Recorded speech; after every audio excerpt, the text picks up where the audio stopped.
So I bet you didn't know that there was an 80s slasher movie created by disgraced Hollywood mogul Harvey Weinstein. So now that I have your attention, yes indeed, there is an 80s Friday the 13th inspired slasher movie that was created by the disgraced Hollywood producer, the head of Miramax, or one of the heads of Miramax. So at first glance, 1981's The Burning might appear to be no more remarkable or notable than any of the hundreds of Friday the 13th clones that appeared in the 80s. And the premise of this one is that a horribly disfigured summer camp custodian returns to wreak vengeance on the camp counsellors and snot-nosed kids who caused him to burn to a crisp following a prank gone terribly wrong. But as I said earlier, there are some notable differences between this one and other summer camp slashers, to say the least. I mean, the elephant in the room, of course, is old Harvey Weinstein. This is an early Miramax movie, and some of the plot points are a little creepy, given later developments in Harvey's life and career.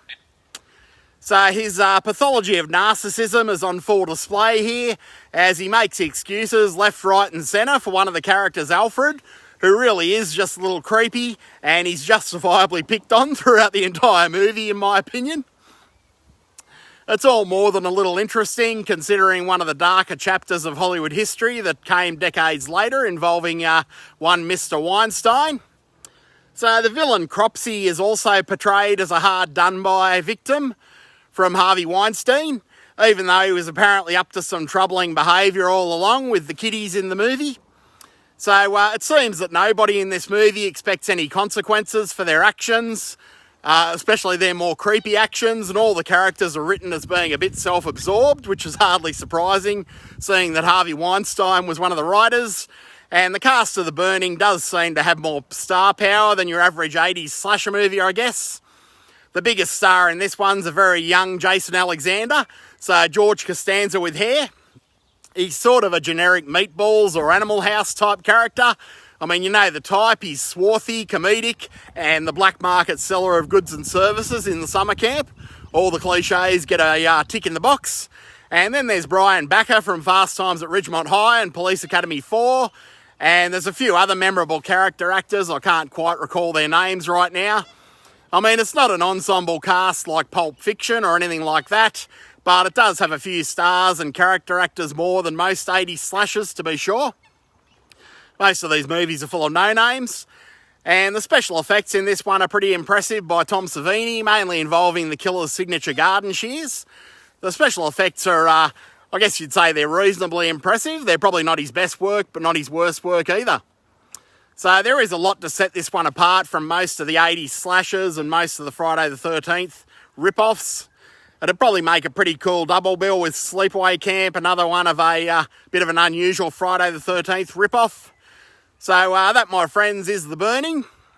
Early work by disgraced Miramax producer Harvey Weinstein, so it's a bit of a curiosity for that reason alone, especially for those of you popcorn psychologists that like to read too much into things. I think you'll probably have an interesting time looking into plot points and motivations of characters and the excuses that Harvey makes for them. Quite interesting given later events. And most of the characters in this one are quite sleazy in their own way. And ironically, Cropsey's one of the less sleazy characters in the entire movie, and he's the killer. So quite an oddball movie in that regard. It does have that fun summer camp vibe, like Meatballs, for example, or Sleepaway Camp, anything like that, or the Friday the 13th. So a good relaxing way to kill a Saturday or Sunday afternoon, I guess you'd say. Nice little 80s Friday the 13th clone to kill a bit of time, forget about life for a while, just like Cheers. But yeah, that's about all I've got to say on The Burning. Probably not the best of the 80s slashers, not the worst either.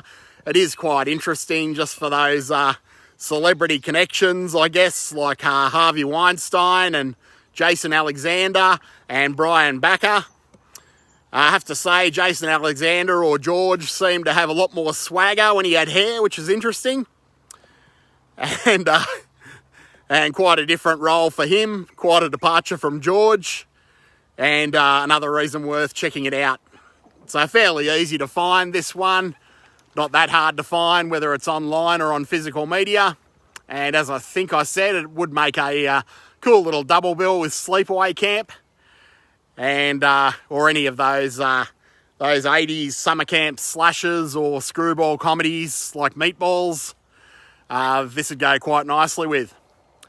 So I hope you've enjoyed the upload. Thanks for joining me again. It's been a little while. I've been off sick and unable to really verbalise, I guess you'd say, and low on energy, but I'm back again, back in black, and I look forward to making some more content over the summer. So if you haven't done so yet, like, share and subscribe, and I look forward to catching you next time.